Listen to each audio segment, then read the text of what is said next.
Shalom to Torah and Coffee. We are starting a new book this week. It is in Exodus. Exodus is our new book. We will be reading Exodus 1 through chapter 1 through chapter 6:1. Then the Haftarah will be read from Isaiah 27:6 through 28:13. Then Isaiah 29 verses 22 and 23. And the next book is Jeremiah 1:1 through 2:3. Those are the two Haftarah books. Then we're going to be reading the BeritHadasah, what is known as the New Testament. I'll be going over this once we get to that book, to that part of the Torah and Coffee reading. So sit right back, enjoy the Torah reading with your cup of coffee.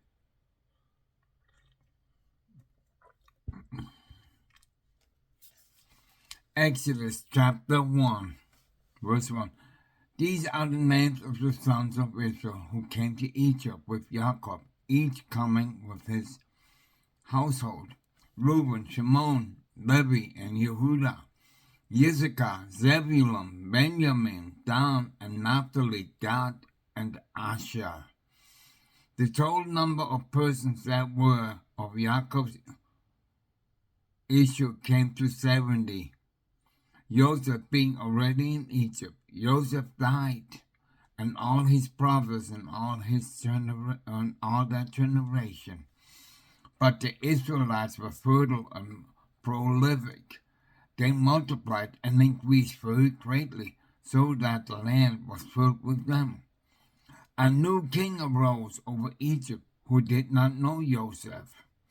And he said to his people, "Look, Bnei Israel are much too numerous for us. Let us deal shrewdly with them, so that they may not increase. Otherwise, in the event of war, they may join our enemies in fighting against us and rise from the ground."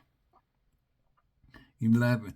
So they set taskmasters over them to oppress them with forced labor, and they built garrison cities for Pharaoh, Pithom, and Ramses. But the more they were oppressed, the more they increased and spread out, so that the Egyptians came to dread the Israelites. The Egyptians ruthlessly imposed upon the Israelites the various labors that they made perform. Ruthlessly, they made life bitter for them with harsh labor at mortar and brick, and with all sorts of tasks in the field. The king of Egypt spoke to the Hebrew midwives, one of whom was named Shiphrah and the other Puah, saying, "When you deliver the Hebrew women, look at the birth stool. If it is a boy, kill him. If it is a girl, let her live." The midwives feared Yahweh, did not do as the king of Egypt told them. They let the boys live. So the king of Egypt summoned the midwives and said to them, "Why have you done this thing, letting the boys live?" The midwives said to Pharaoh, "Because the Hebrew women are not like the Egyptian women. They are vigorous. Before the midwives can come to them, they have given birth." And Yahweh dealt well with the midwives, and the people multiplied and increased greatly. And because the midwives feared Yahweh, he established households for them. Then Pharaoh charged all his people, saying, "Every boy that is born you shall throw into the Nile, but let every girl live." Chapter 2, 1. A certain man of the house of Levi went and married a Levite woman. The woman conceived and bore a son, and when she saw how beautiful he was. She hid him for 3 months. When she could hide him no longer, she got a wicker basket for him and caulked it with bitumen and pitch. She put the child into it and placed it among the reeds by the bank of the Nile. And his sister stationed herself at the distance to learn what would befall him. The daughter of Pharaoh came down to bathe in the Nile, while the maidens walked along the Nile. She spied the basket among the reeds and sent her slave girl to fetch it. When she opened it, she saw that it was a child, a boy crying. She took pity on it and said, "This must be a Hebrew child." Then his sister said to Pharaoh's daughter, "Shall I go and get you a Hebrew nurse to suckle the child for you?" And Pharaoh's daughter answered, "Yes." So the girl went home and called the child's mother. And Pharaoh's daughter said to her, "Take this child and nurse it for me, and I will pay you wages." So the woman took the child and nursed it. When the child grew up, she brought him to Pharaoh's daughter, who made him her son. She named him Moshe. Explained, "I drew him out of the water." Sometime after that, when Moshe had grown up, he went out to the kinfolks and witnessed their labors. He saw an Egyptian beaten an Hebrew, one of his kinsmen. He turned this way and that, and seeing no one about, he struck the Egyptian, and he hid him in the sand. Let me read 12 again. He turned it this way and that way, seeing no one about. He struck down the Egyptian and hid him in the sand. When he went out the next day, he found 2 Hebrews fighting. So he said to the offender, "Why do you strike your fellow?" He retorted, "Who made you chief and ruler over us? Do you mean to kill us? Do you mean to kill me as you killed the Egyptian?" Moshe was frightened and thought the matter was known. When Pharaoh learned the matter, he sought to kill Moshe, but Moshe fled from Pharaoh. He arrived in the land of Midian and sat down beside a well. Now, the priest of Midian had 7 daughters. They came to draw water and filled the troughs to water their father's flocks. But shepherds came and drove them off. Moshe rose to their defeat, and he watered their flocks. When they returned to their father Reuel, he said, "How is it that you have come back so soon today?" They answered, "An Egyptian rescued us from the shepherd. He even drew water for us and watered the flock." He said to his daughters, "Where is he then? Why did you leave the man?" He asked him to break bread. Moshe consented to stay with him, and he gave Moshe his daughter Zipporah as wife. So she bore a son. He named him Goshen, for he said, "I have been a stranger in a foreign land." A long time afterward, the king of Egypt died, and the Israelites were groaning under the bondage and cried out, and their cry for help from the bondage rose up to Yahweh. Yahweh heard the groaning, and Yahweh remembered his covenant with Abraham, Yitzhak, and Yaakov. Yahweh looked upon the Israelites, and Yahweh took notice of them. Chapter 3. Now Moshe tended the flock of his father-in-law Jethro, the priest of Midian, drove the flock into the wilderness and came to Horeb, a mountain of Yahweh. An angel of Yahweh appeared to him in a blazing fire out of a bush. He gazed, and there was a bush all aflame, yet the bush was not consumed. Moshe said, I must turn aside to look at this marvelous sight. Why doesn't the bush burn up? When Yahweh saw that he had turned aside to look, Yahweh called to him out of the bush, Moshe, Moshe, he answered, Here I am. And he said, Do not come closer. Remove your sandals from your feet, for the place on which you stand is holy ground. I am, he said, the God of your father, the God of Abraham, the God of Isaac, and the God of Jacob. And Moshe hid his face, for he was afraid to look at Yahweh.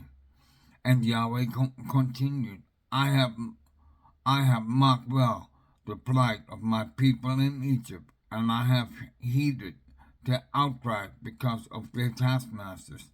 Yes, I am mindful of their sufferings. I have come down to rescue them from the Egyptians and to bring them out of that land to a good and spacious land, a land flowing with milk and honey, a region of the Canaanites, the Hittites and Amorites, the Perizzites, the Hivites and the Jebusites.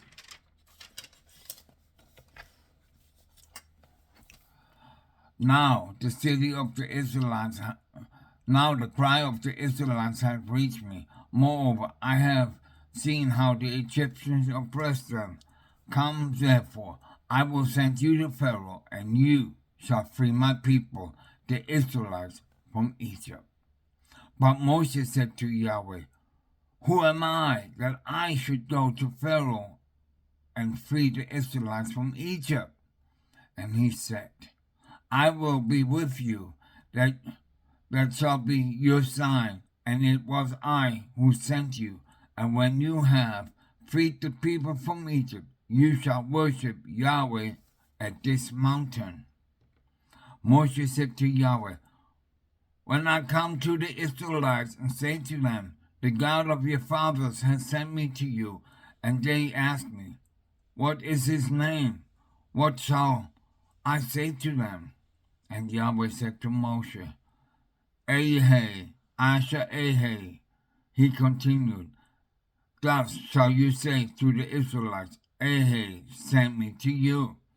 And Yahweh said further to Moshe, Thus shall you speak to the Israelites, Yahweh, your God of your fathers, the God of Abraham, God of Isaac, the God of Jacob, has sent me to you.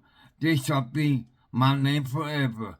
This my appellation for all eternity. Go and assemble the elders of Israel and say to them, Yahweh, the God of your fathers, the God of Abraham, the God of Isaac, and the God of Jacob has appeared to me and said, I have taken note of you and of what is being done to you in Egypt. And I have declared, I will take you out of the misery of Egypt to the land of the Canaanites, the Hittites, the Amorites, the Perizzites, the Hivites, and the Jebusites, to a land flowing with milk and honey. They will listen to you. Then you shall go with the elders of Israel to the king of Egypt, and shall say to him, Yahweh, the God of the Hebrews, manifested himself to us. Now, therefore, let us go a distance of 3 days into the wilderness to sacrifice to Yahweh our God. Yet I know that the king of Egypt will let you go only because of a greater might. 20. So I will stretch out my hand and smite Egypt with various wonders which I will work upon them. After that he shall let you go. And I will dispose the Egyptians favorably toward this people, so that when you go, you will not go away empty-handed. Each woman shall borrow from her mother and the larger on the house object of silver and gold and clothing, and you shall put these on your sons and daughters, thus stripping the Egyptians. Chapter 4. Moses spoke up and said, what if they do not believe me and do not listen to me, but say, Yahweh did not appear to you? Yahweh said to him, what is in your hand? And he replied, a rod. He said, cast it on the ground. He cast it on the ground, and it became a snake, and Moshe recoiled from it. Then Yahweh said to Moshe, put out your hand and grasp it by the tail. He put out his hand and seized it, and it became his rod in his hand. That they may believe in that Yahweh, the God of their fathers, the God of Abraham, the God of Isaac, and the God of Jacob, did appear to you. Yahweh said to him further, put your hand into your bosom.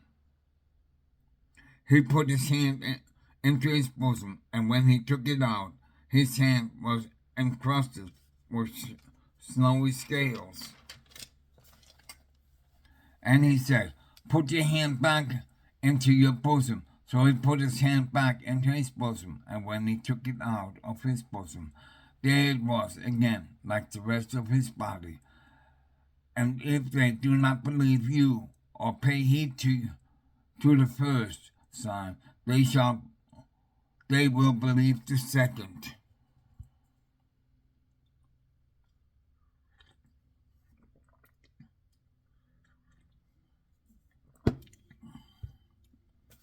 Verse 9.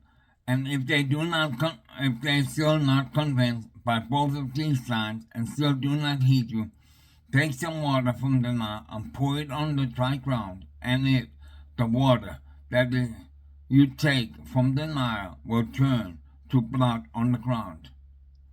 But Moses said to Yahweh, please, O Yahweh, I have never been a man of words, either in times past or now, that you have spoken to your servant. I am slow of speech and slow in tongue. And Yahweh said to him, who gives man speech? Who makes him dumb or deaf? Seeing or blind, is it not I, Yahweh? Now go, and I will be with you as you speak, and will instruct you what to say.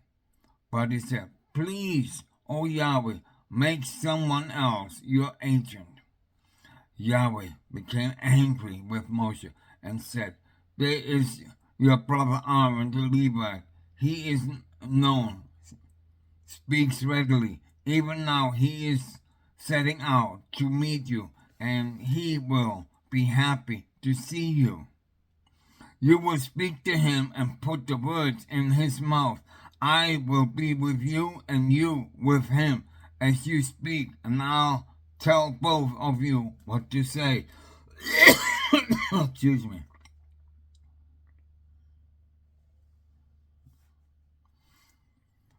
And he shall speak for you to the people. Thus he shall serve as a spokesperson with you playing the role of Yahweh. With you playing the role as God to him, and take with you his rod, with which he shall perform the signs. Moshe went back to his father-in-law Jethro and said to him, let me go back to my kinsmen in Egypt and see how they are faring. And Jethro said to Moshe, go in peace. Yahweh said to Moshe in Midian, go back to Egypt, for all the men who sought to kill you are dead. So Moshe took his wife and sons, mounted them on an ass and went back to the land of Egypt. And Moshe took the rod of Yahweh with him. And Yahweh said to Moshe, when you return to Egypt, see that you perform before her all the marvels that I have put within your power.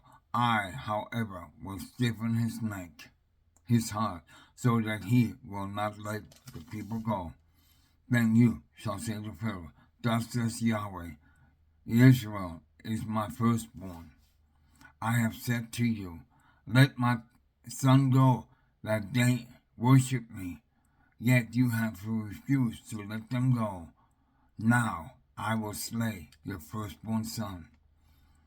At the night encampment on the way, Yahweh encountered him and sought to kill him.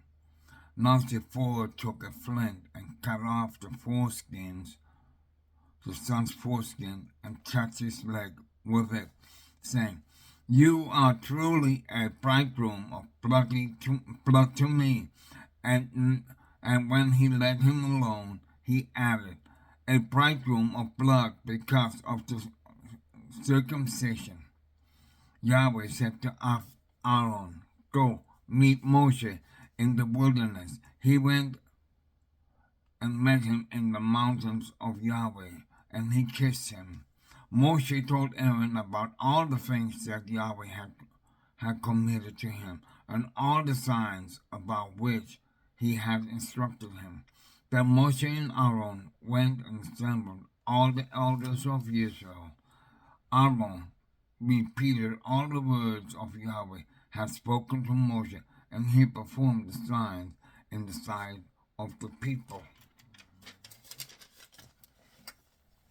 And the people were convinced when they heard that Yahweh had taken note of the Israelites and that he had seen their plight. They bowed low in homage. Afterwards, Moshe and Aaron went and said to Pharaoh, chapter 5. Afterwards, Moshe and Aaron went in and said to Pharaoh, thus says Yahweh, the God of Israel, let my people go, that they may celebrate the festival of me in the wilderness. But Pharaoh said, who is Yahweh that I should heed him and let Israel go?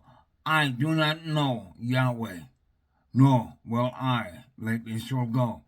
They answered,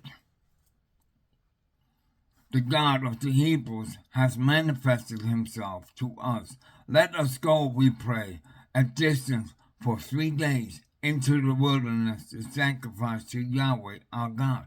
Lest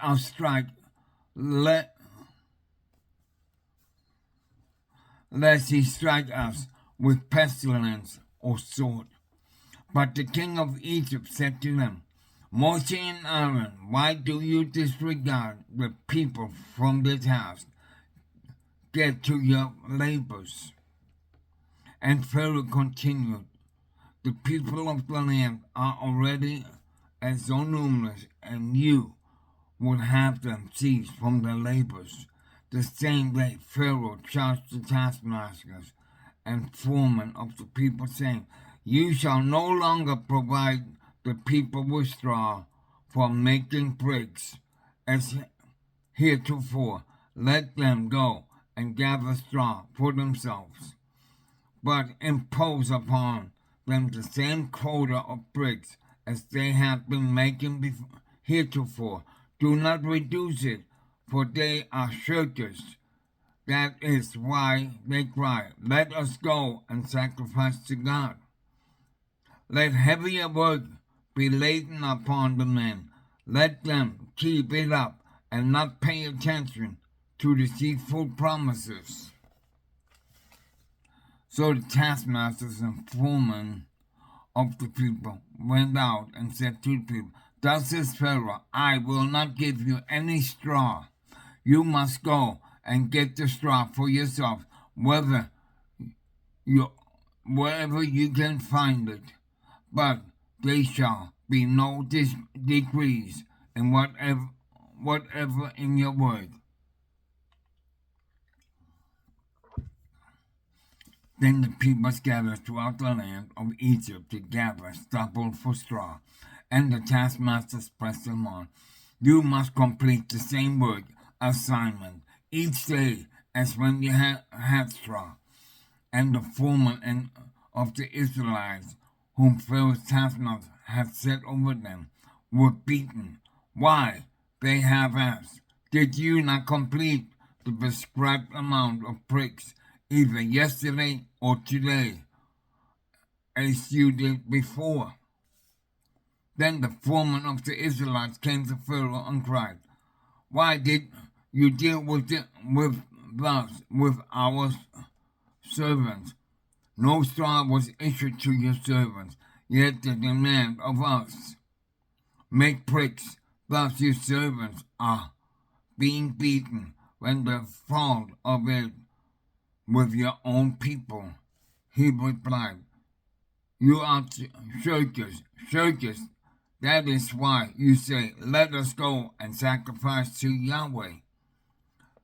Be off now to your work.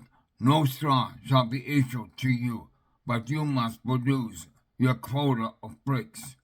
Now the foremen of the Israelites found themselves in trouble because of the order. You must not reduce your daily quantity of bricks. As they left Pharaoh's presence, they came upon Moshe and Aaron standing in their path. And they said to them, May Yahweh look upon you and punish you for making us loathsome to Pharaoh and his courtiers, putting a sword in their hands to slay us.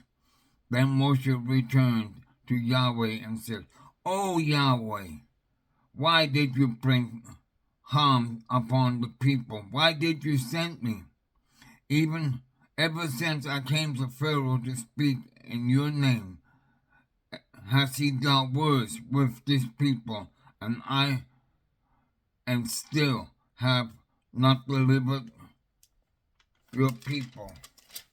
Chapter 6, verse 1. Then Yahweh said to Moshe, You shall soon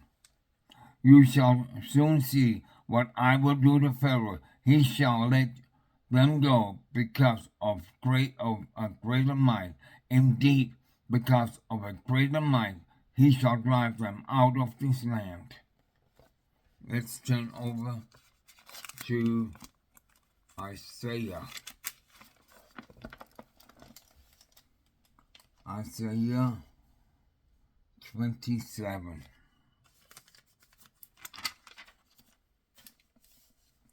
27:6 is 28:3.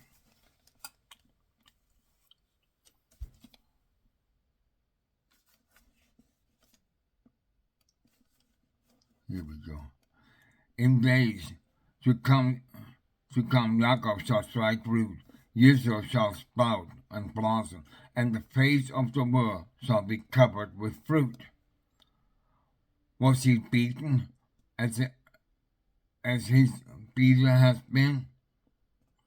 Did he suffer such slaughter as his slayers? Assailing them with fury unchanged, his pitiless blast borne them off one day, a gale. According by this alone shall Jacob's sin be purged away. This is the only price for removing his guilt, that he make all the altar stones like shattered blocks of cock, with no scrapped post left standing, nor any incense mizpah.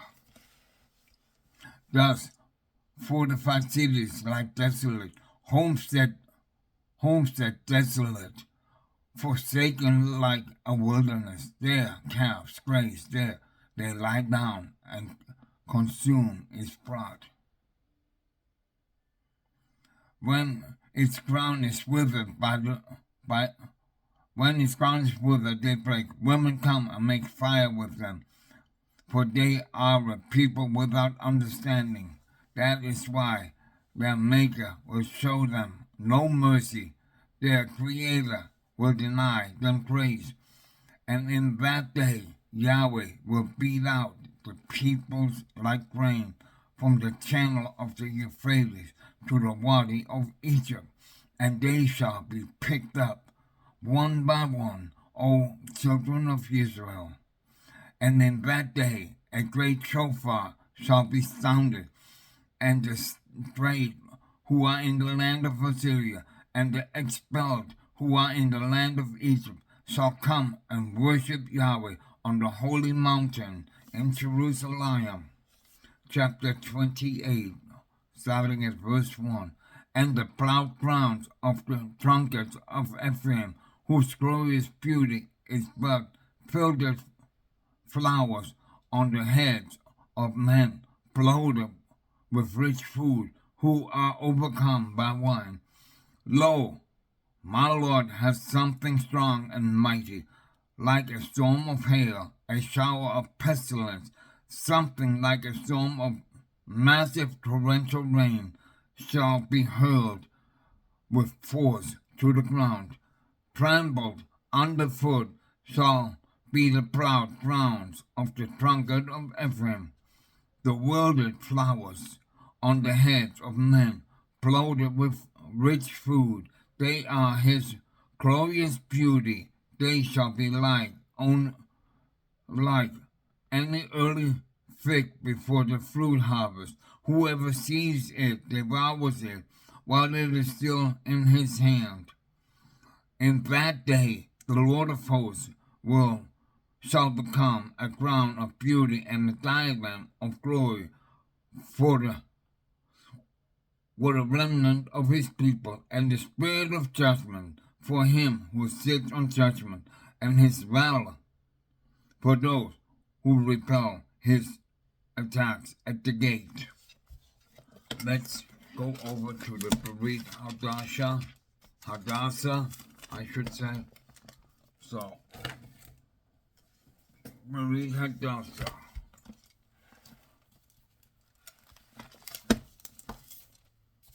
We start in Matthew 22, 23 to 34, and then verse 41 to 46. Mark 21, verse 18 to 27, and verse 35 to 37. Luke 20, 27 to 44. Acts 3, verse 12 to 15. Chapter 5, 27 and 32, Acts 7, 17 to 36, chapter 22, 12 through 16, Acts 24, 14 through 16, and Hebrews 11, 23 through 26. So, let's go into the book of Matthew, chapter 22, starting at 23. The same day, some Sidonians came to him. They are the ones who say there is no such thing as resurrection. So they put to him a shikila. Rabbi, Moses said if a man dies childless, his brother must marry his widow and have children to preserve the man's family line. There were 7 brothers. The first one married and then died, and since he had no children, he left his widow to his brother. The same thing happened to the second brother and the third, and finally to the 7th. After them all, the woman died, and now the resurrection of the 7th, whose wife will she be? For they all married her. Yeshua answered to them, the reason you go astray is that you are ignorant and both of the Tanakh and of the power of God. For in the resurrection, neither man nor woman will marry. Rather, they will be like angels in heaven. And as for whether the dead are resurrected, haven't you read that God said to you, I am the God of Abraham, the God of Yitzhak, and the God of Jacob. He is God, not of the dead, but of the living. 33. When the crowds heard how he taught, they were astonished.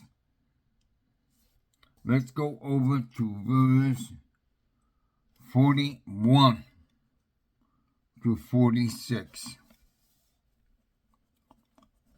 Then turning to the assembled Perusian, Yeshua put a Sheila to them. Tell me your view concerning the Messiah. Whose son is he? They said to him, David's. Then how is it, he asked them, that David answered by the Spirit calls him Lord when he says, Adonai said to my Lord, sit here at my right hand until I put your enemies under your footstool. If David thus calls him Lord, how is he his son? No one could think of anything to say in reply, and from that day on, no one dared put to him any Sheila.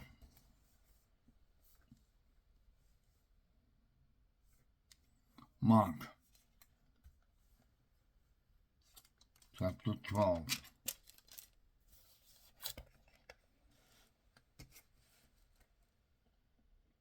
18 to 27.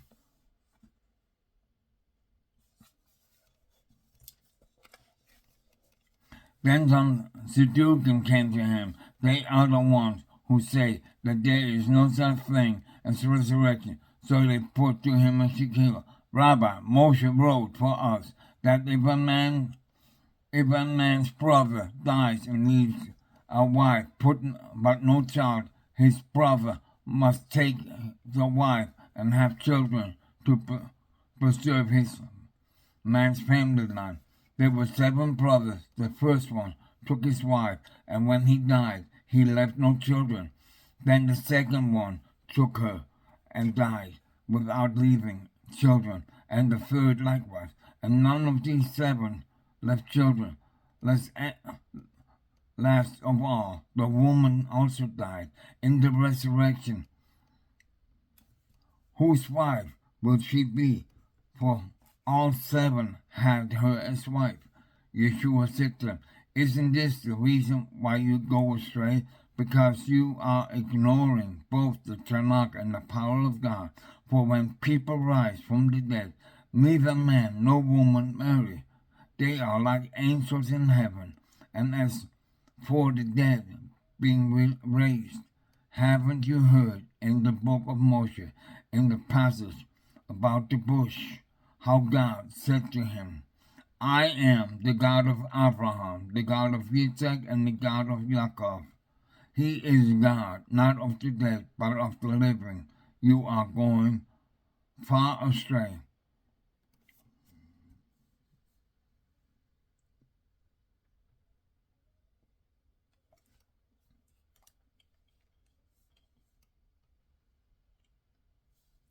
$35.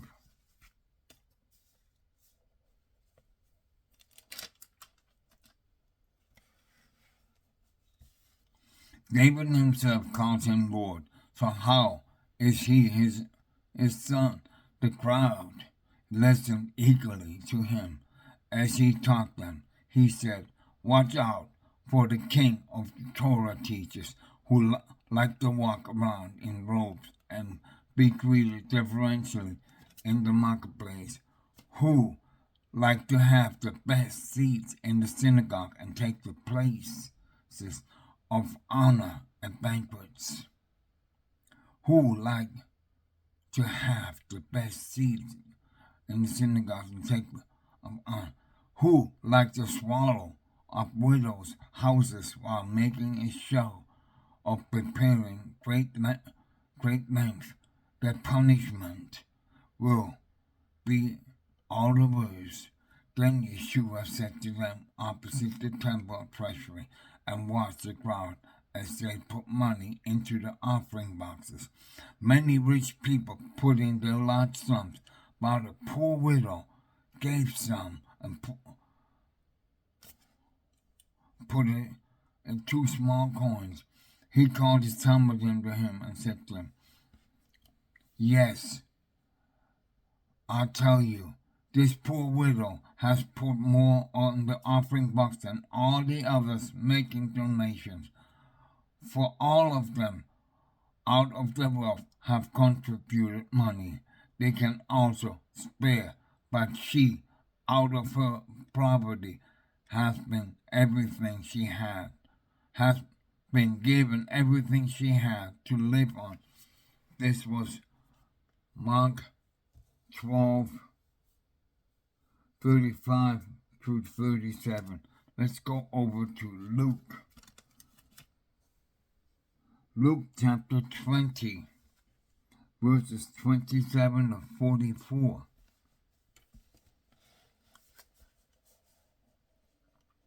Sometime of them. Okay, Luke 27 to 44 is the same as we read before about the wife and the 7 brothers. So let's go over to Acts.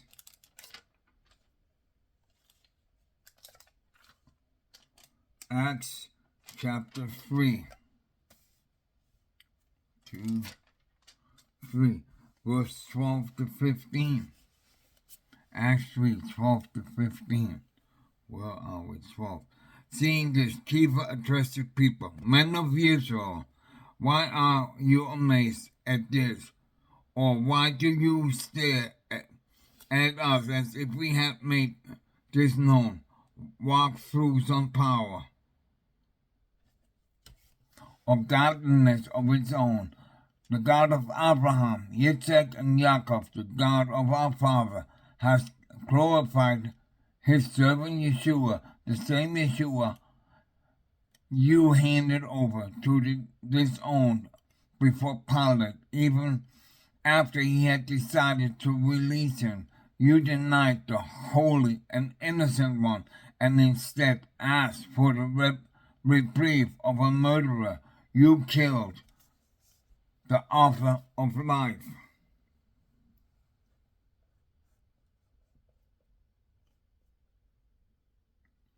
but God has raised him from the dead. Of this we are witnesses." Acts chapter 5.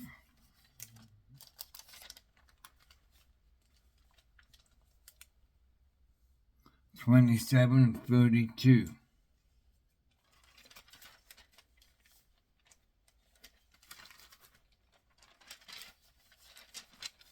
27. Here we go. 5. They conducted them at the to the Sanhedrin, where the Kohen Hakadosh demanded of them, "We give you strict orders not to teach in his name. Look here, you have filled Jerusalem with your teaching. Moreover, you are determined to make us responsible for this." Man said. Kiva and the other emissaries answered, "We must obey God, not man. The God of our fathers raised up Yeshua, whereas you men killed him by having him hanged on the stake. God has exalted this man at his right hand as ruler and savior in order to enable Israel to do teshuvah and have her sins forgiven. We are witnesses to those things. So is the Ruach HaKodesh, whom God has given to those who obey freely."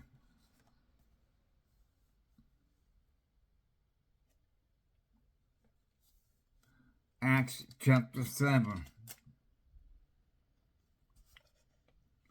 17 through 36. As the time drew near for the fulfillment of the promise God had made to Abraham, the number of our people in Egypt increased greatly until there arose another king over Egypt who had no knowledge of Joseph.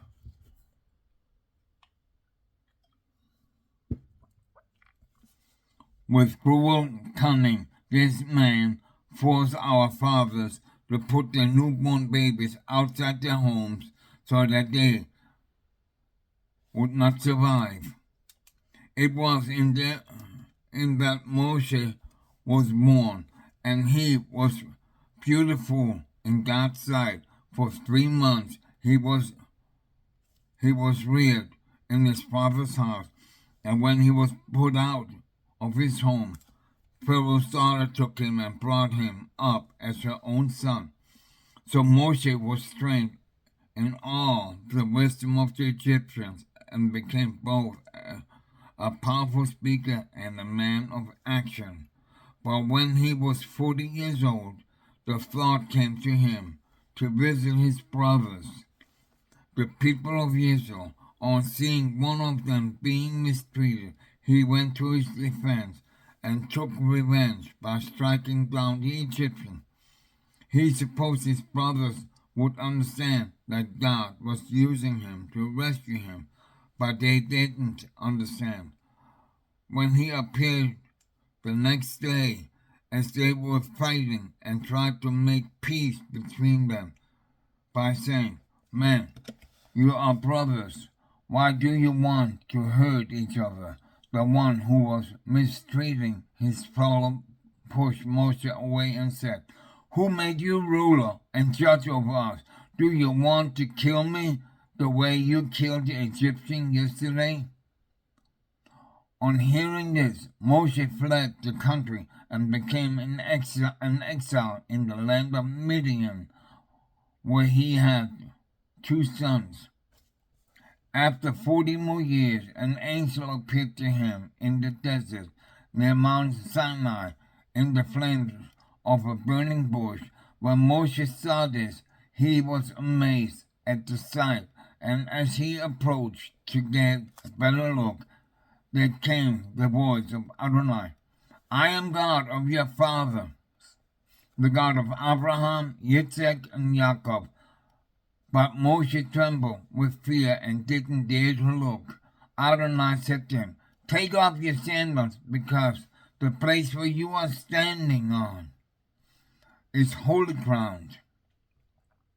I have clearly seen my people, the being oppressed in Egypt. I have heard their cry, and I have come down and rescued them, and I now will send you to Egypt."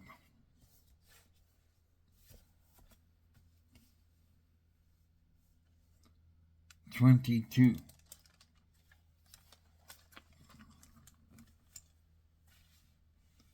12-16.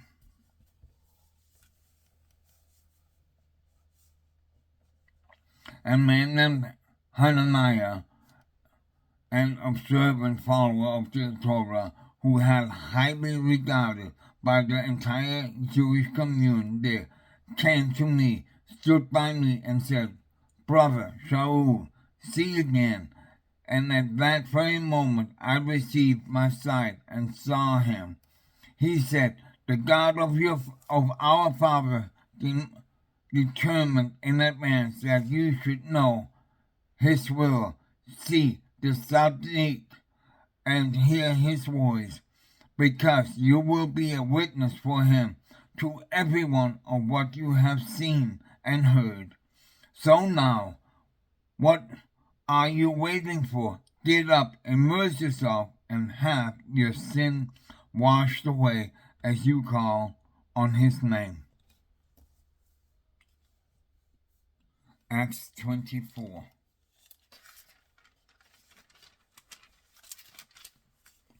Acts 24, 14-16. "But this I do, admit to you, I worship the God of our fathers, in accordance with the way which they call a sect. I continue to believe everything you accord with the Torah, and everything written in the prophets, and I continue to have a hope in God, which they too accept, that there will be a resurrection of both the righteous and the unrighteous. Indeed, it is because of this that I make a point of always having a clear conscience in the sight of both God and man. Hebrews 11.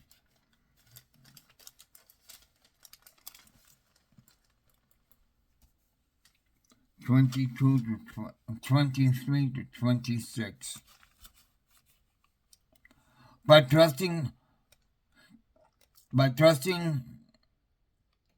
the parents of Moses hid him in for 3 months after he was born, because they saw that he was a beautiful child, and they weren't afraid of the king's decree. By trusting Moshe, after he had grown up, refused to be called the son of Pharaoh, Pharaoh's daughter. He chose being mistreated along with God's people rather than enjoying the passion pleasure of sin. He had come to regard abuse suffered on behalf of the Messiah as greater riches than the treasure of Egypt, for he kept his eyes fixed on his reward. May Yahweh bless the reading. Yah, we thank you. We praise your holy name. We thank you that you care about us so much, that you are willing to die for us, that you are willing to hear for us and look for us, that you will bring us back into your kingdom if we stay right in your Torah and your prophets, Lord. We thank you. We ask this in Yeshua's name. Amen. Until next time, with Torah and coffee, we wish you shalom.